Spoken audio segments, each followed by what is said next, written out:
आपका धर्म आपका मजहब कोई भी हो, बट सबका मालिक एक है। एक है। हाँ किसी भी जाति के हो, हाँ कभी के भाव हो। कैसे? अरे तब कवनो जाति के हो कवनो मजहब के,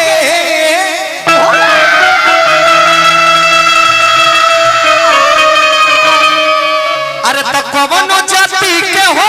कवनो मजहब के,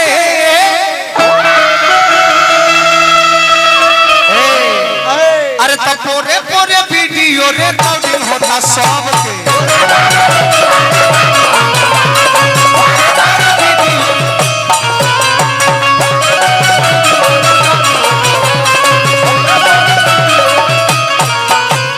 कवनो जाति के हो कवनो मजहब के, कवनो जाति के हो कवनो मजहब। अच्छा हेहू जत कैमरा लागल बा, हाथना कैमरा लागल बा, आ अतने ना देहात ही लोग के कैमरा हो। एक से महंगा महंगा मोबाइल 100 मेगापिक्सल 200 मेगापिक्सल कैमरा वाला फोन लोग लेके रखल है, लेकिन एक कुल कैमरा के पावर कितना हम एजा खराब बनी हो जैसे वीडियो होता है जैसे होता तनी सा दूर चल जाए तो जूम करके खींच ली जौना कैमरा के पावर हो। लेकिन मजाल हो चाचा कोनो कैमरा के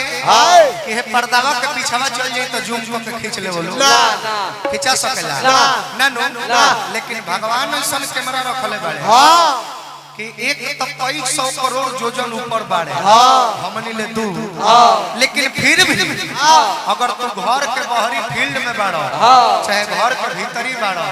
चाहे अंडरग्राउंड घर बना के बाड़ो, चाहे पानी में डूबी मार के बाड़ो, हर जगह उन पर फोकस कहल गइल बा कि हम में तुम में खड़क हम में घट घट पे आपेरा कहाँ अपना सर छुपाओगे बुरा कर्म करके। आकाश पताल धरती तीनों तो उन्हीं के नजरों में। अरे तब पोरे पोरे वीडियो रिकॉर्डिंग होता सब के।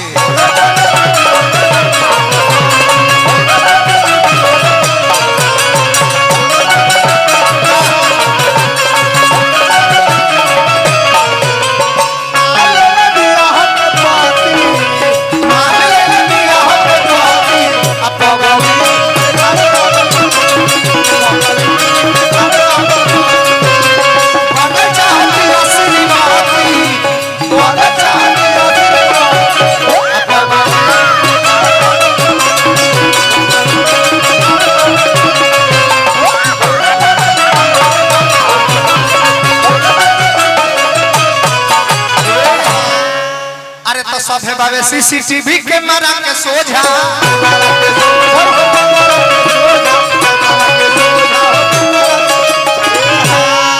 सभे बाबे सीसीटीवी कैमरा के सोझा। अच्छा पर करब बनाई जाई बोझा।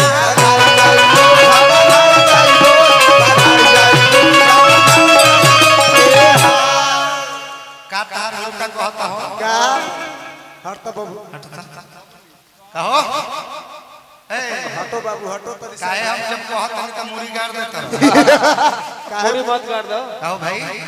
जब हम कुछ कहत हन त काहे मुड़ी गाड़ देता मार दे मुड़िए गाड़ दे। हम कोनो बात कहत हन त थुथने पार लेता हम मुड़ी गाड़ देता ना। देखो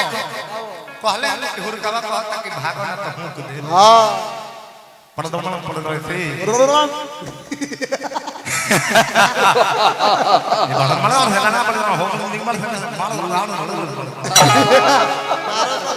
हम का सुन्नी हरवा प्रदुमन परदेसी जब हमारा से गाना बजाना हो तो नीमन से गई है ना तो मार दन के राम भीरी चल जाए। फिर से कहे ई गोविंदा के हीरो नंबर 1 जोन फिल्म में जीभ मोड़ के वो डायलॉग बोले ले देखब रवा प्रदुमन बलराम हमारा है गाना लार पे चल राम भीरी चल जी। हम देखा गलती नहीं बा। अच्छा बाउर बोले के करे ना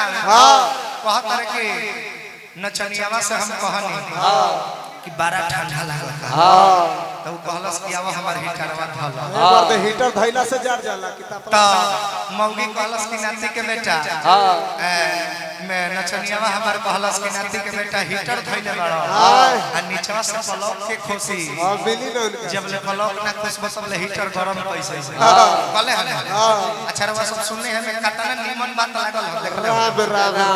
इनको नचनिया एगो ही हां ये बाबा आई दादा हमरा से कहानी बतावत रहे का आ ई चुटकुला ना ना ई हकीकत घटना है भैया ई कोनो चुटकुला ना ना पैसा दे दी मनोज यादव जी प्रधान प्रत्याशी हमरा का पुरस्कार दिहन ई चुटकुला ना हो इनकर नचनिया जब ओकर उम्र 14-15 साल भइल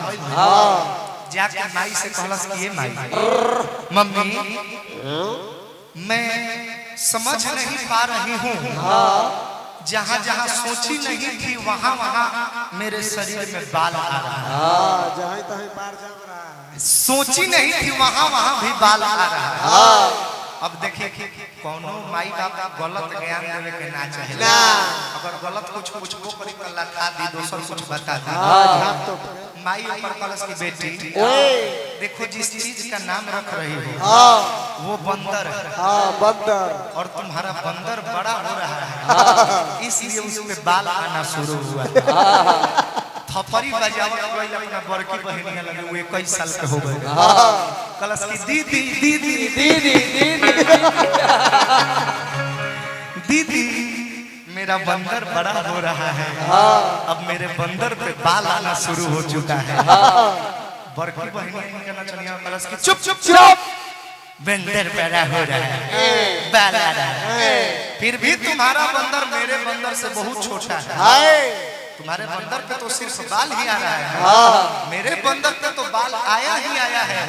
लेकिन अब मेरा बंदर केला भी खाना शुरू कर दिया ओकरा बुझाते कैसा हम देखो नाच तो बरन इनका नाच के हम जवाब दे दी इनका नाच का जवाब दे दी केकर मन में सब लोग लाजे भावे बोलस ना तो सवादे भसुर छोरस ना ये हाल कइले बड़ा हम ना नचनी हा सुमिरन वंदना के चल इनका लगता कि रोशन राजवा नाचले भूला गए रहो कबार दी ए जानी इन हाथों ने शेष हथियार छोड़े चलाना थोड़ी भूले तनी आओ तरे भाई आओ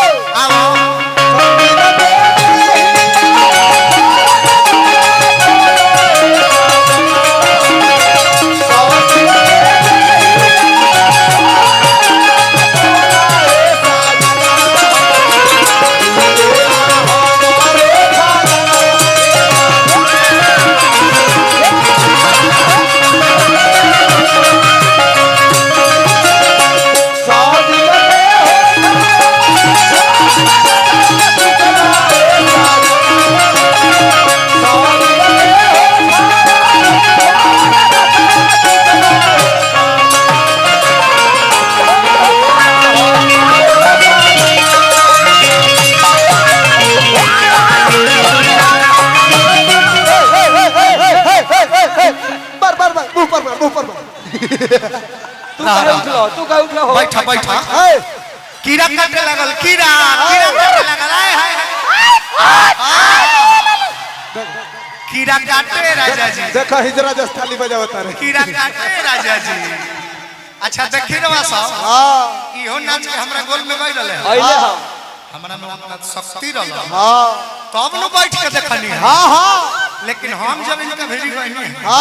ई काहे खार भाई काहे मार मुंह पर की गिरस मुंह पर काहे खार भाई काहे अल्लाह जाए तोहरा पता ली बाजा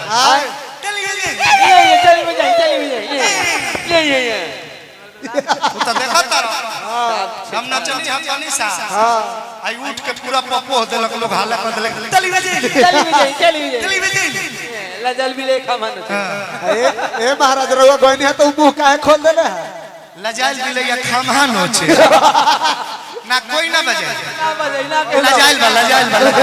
देखा ला जाए 4 गो लोग ताली बजी ताली भैया हमरा खातिर ताली सब लोग बजावे एबू चुरुआ में पानी नहीं मिलत तावा फुटो में न कवरा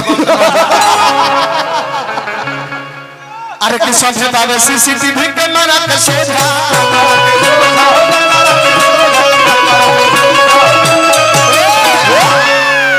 आ चक्कर पकड़ कर बन्हाई जाई बोझा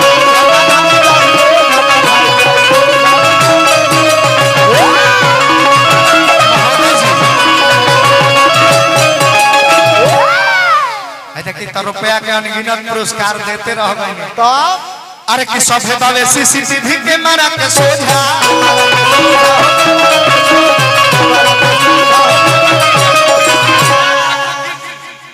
अच्छा सुधीर सिंह हमारे बड़े भैया जिनको हम अभिभावक मानते हैं और मसरत के जो कि प्रभुनाथ सिंह जी के भतीजा हैं और उनका रिश्तेदार वकील सिंह बड़े भैया की ओर से अनगिनत रुपया पुरस्कार हमारा उम्मीद बा कि जब ले गाना चली तब ले मिलते रहे अरे तो सबसे बाबे सीसीटीवी कैमरा के सोझा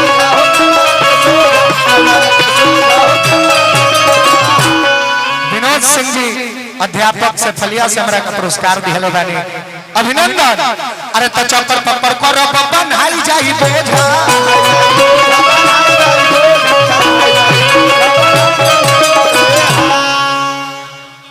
विनोद भैया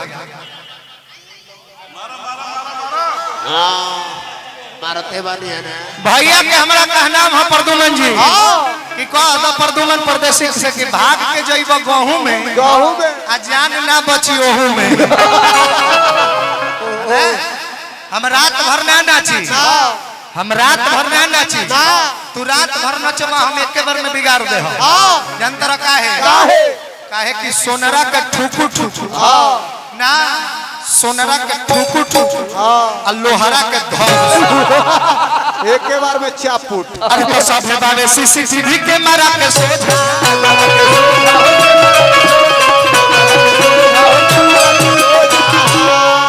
भुआल के हलवाई की ओर से पुरस्कार चक्कर पर बन्हाई जाई बोझा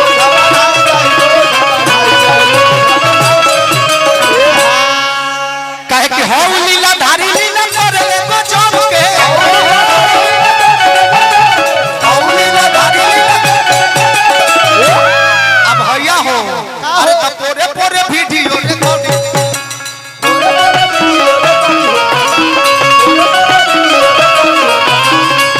रिकॉर्डिंग होता सब के पोरे पोरे वीडियो रिकॉर्डिंग होता सब तने मारा जंप ऊपर ऊपर अब नीचे मारो नीचे नीचे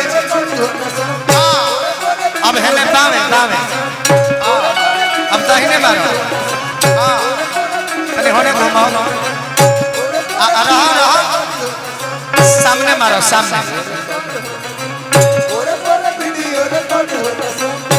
पानी पिया प्रभु जी पानी पिया झरना के पानी हम अगर प्यास ना बुझी तो कहिया टोटी के पानी के व्यवस्था कर पीछे को पीछे अब मारो बेसन के हलवा हलवा खा प्रदुमन जी हलवा खा दियोरे कौटी होता सब के